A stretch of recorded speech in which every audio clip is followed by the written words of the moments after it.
What's up, YouTube? This is Too Raw for TV. All right, before I get into this video, I want to remind you guys, as always, that if you're watching this video, listening, and you haven't subscribed, please subscribe to Too Raw for TV. If you haven't hit that notification button, hit that notification button so that you'll be notified of any and every video as soon as it drops on my channel. And also, if you like or at least appreciate the content on my channel, please hit that like button. These things will help not only my channel, but other channels in the LDBC that be that much better in the Lions Den basketball community. And also, if you want to support Too Raw for TV, show love for Too Raw for TV, you can do so via the PayPal or the Cash App.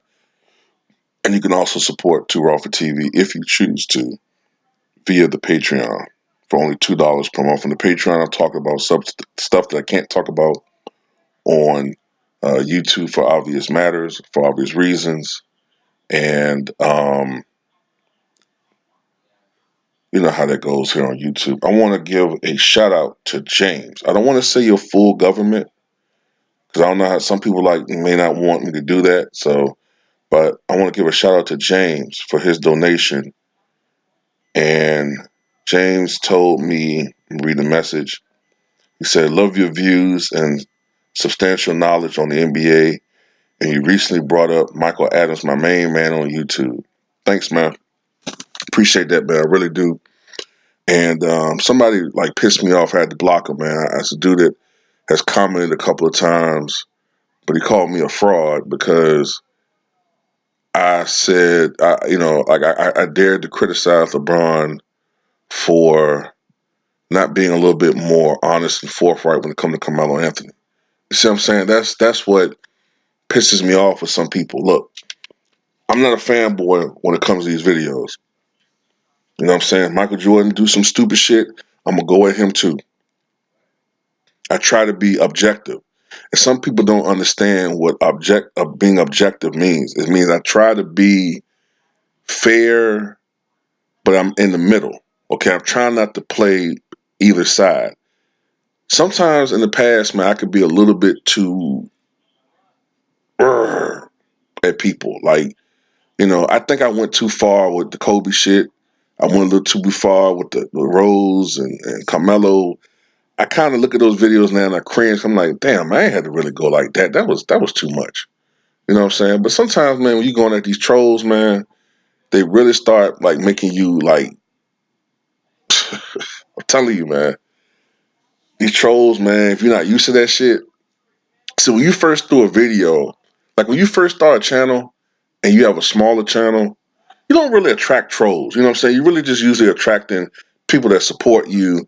You know, you might get a dislike here or there, but when your channel starts getting bigger, not that I have a big channel, but you start getting these trolls, man. I'm telling you, they leave messages. See, you guys don't see all the messages. Because I got all these old videos up too. I got almost 3,000 videos, 2,600 some videos. And they be saying man, I'm telling you. So I can only imagine what Ticket go through. Because their channel is way bigger than mine. 78, I can only imagine what them dudes go through, man.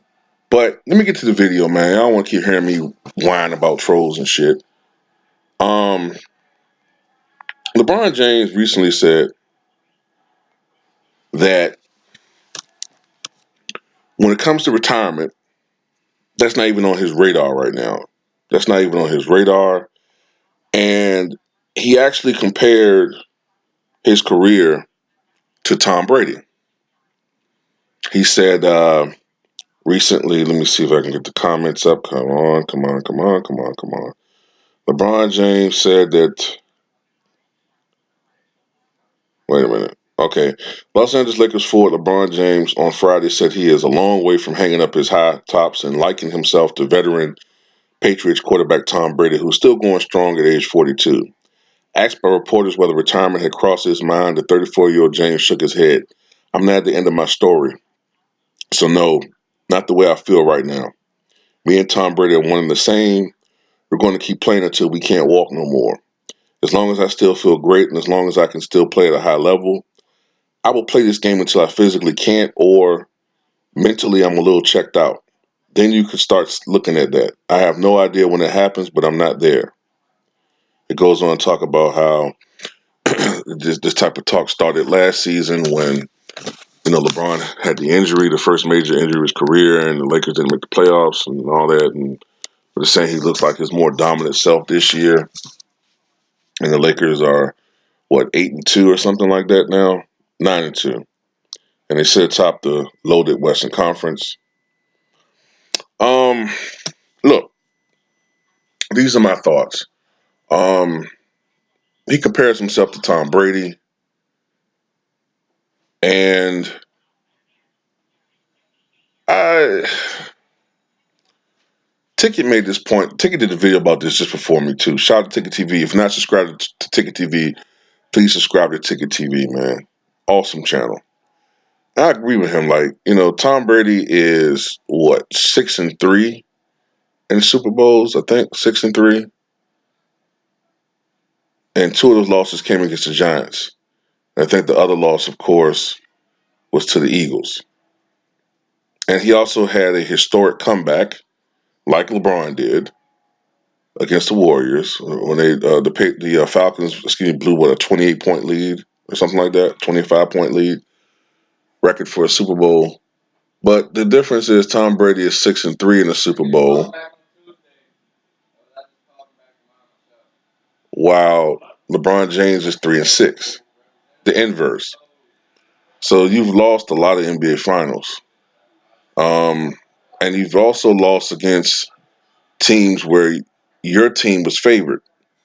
If I remember correctly, the Miami Heat were favored to win against the Dallas Mavericks in 2011. That's when LeBron had one of the worst final performances for a superstar in the history of NBA. I kind of give LeBron a pass for 2007.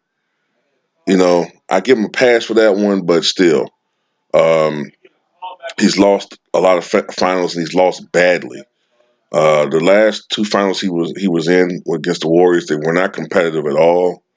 It'll be akin to a Super Bowl blowout, and that's one of the reasons why Jim Kelly's legacy, as much as it pains me as a Bills fan to say this, Jim Kelly's legacy isn't what it would be, even though he appeared in four straight Super Bowls.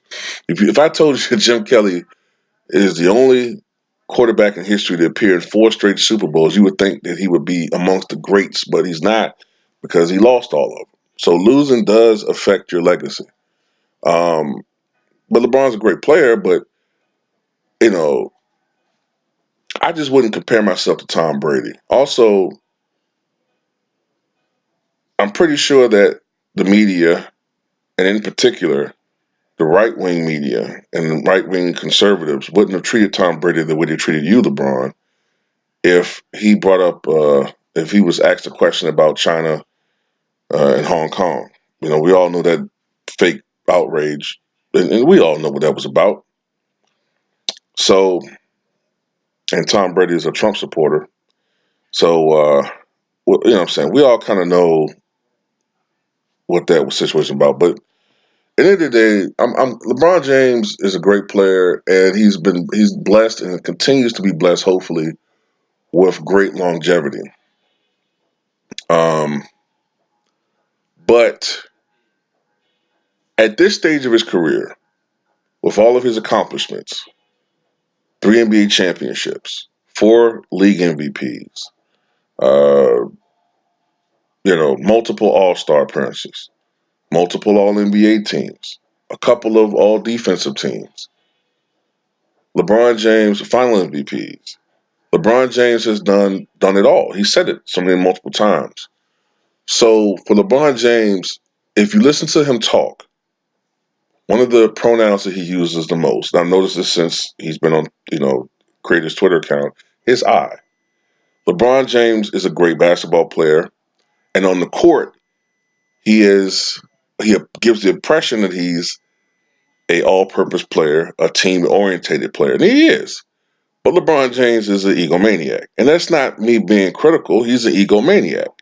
Sometimes the greatest leaders, the greatest people in their positions, are egomaniacs. Theodore Roosevelt, 26th president of the United States, was an egomaniac. All right. Lyndon Johnson, one of one of the greatest politicians of the 20th century, along with Franklin Roosevelt, egomaniacs. All right, Ronald Reagan. Even though he tried to give off this impression that I'm this great man, and that I'm just, he was an egomaniac. All unbelievable ego on him. So I'm not really being critical when I say it. LeBron James is an egomaniac, and he is about himself. And at this stage of his career, I'm convinced he's more concerned about passing milestones. And as long as he stays healthy, all right, he's going to surpass Kobe Bryant in scoring, probably sometime in January. And I think he'll pass Karl Malone at the pace he's going now. I would say sometime, because I think his scoring is going to tail off as he gets older. I would say he would pass Karl Malone barring injury sometime in the 2020, I would say the 2021-22 season, I think. He probably would pass Karl Malone early in that season. And then maybe later in that season, maybe, but probably the next season, he would reach Kareem. And I think he would do so by the time he's 38 years old. All right. That's the ultimate, I think, goal for him. He would like to win more championships. I believe so. I believe he wants to win more championships. But if he's not able to do that, then the individual goals are what he's searching for. Because I think LeBron James really does covet more than any other player in the history of the league that title of GOAT. He wants to reach that. Remember years ago, he said he was chasing Michael Jordan's ghost. He wants to be seen as the de facto GOAT. Michael Jordan is still seen by most observers as the greatest player of all time. And I think LeBron James' ultimate goal is to erase Michael Jordan from that uh, from that general consensus opinion as the greatest player of all time. I think that's what he's looking for right now. Some people are going to see that as hate. At this point, I don't know. I can't appease you guys anymore. Okay. Uh, like I said, it's not criticism of LeBron James. He's one of those guys that likes his numbers. Wilt Chamberlain. You guys know the affection I have for Wilt Chamberlain if you follow this channel for over the past 7 years. But Wilt Chamberlain was an egomaniac, and Wilt Chamberlain loved his numbers. And Wilt Chamberlain has said oftentimes if he knew that there would be that much of an emphasis on stats, he would have never changed his game to becoming uh, a balanced player and then ultimately a defensive player. He would have just stayed a scorer. If he knew that scoring was going to be that emphasized, if he knew that Kareem would be that lauded for breaking his scoring record, he said he would have tried to blow the scoring proportion out of the window. Uh, you know, he would have played longer and would have scored more. And Wilt was very capable of scoring over 40,000 points, especially when you consider the fact that I think over the first 7 years, let me calculate this right quick before I say this. I might be a little off. I think the first 7 years of Wilt's career, he averaged 36 points a game. Let me see something right quick.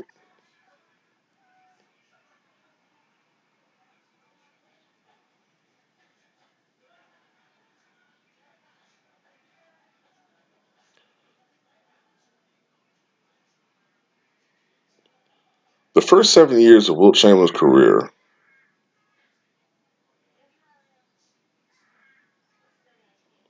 he averaged, no, he averaged, the first 7 years of Wilt Chamberlain's career, he averaged 47 minutes a game. He averaged 31 field goal attempts a game, 51% shooting. He averaged 13.6 free throw attempts, which is less than what James Harden is averaging now. 25 rebounds and 39.6 points per game. That boggles my mind. He averaged fewer free throws than James Harden does. And this was a guy that was 7'1", 300 pounds, and was literally getting doubled and triple teamed and mauled. And yet I don't even want to think about it anymore. But anyway, as you can see with that, if Wilt had continued that pace or even just a slight decline and played even longer, we wouldn't be having these conversations about stats. But at the end of the day, I think LeBron James' ultimate goal right now is for, in his mind, basketball supremacy. And like I said, I think he's playing for numbers. Um,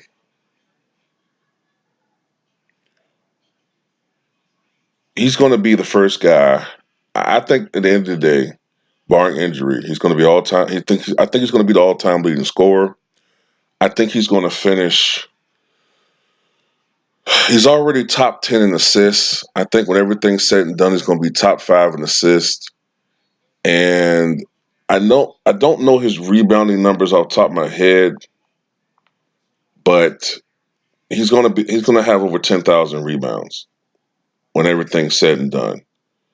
So cumulative numbers, he's gonna be way up there. Cumulative. Yeah, he's gonna be way up there. So tell me what you guys think, man.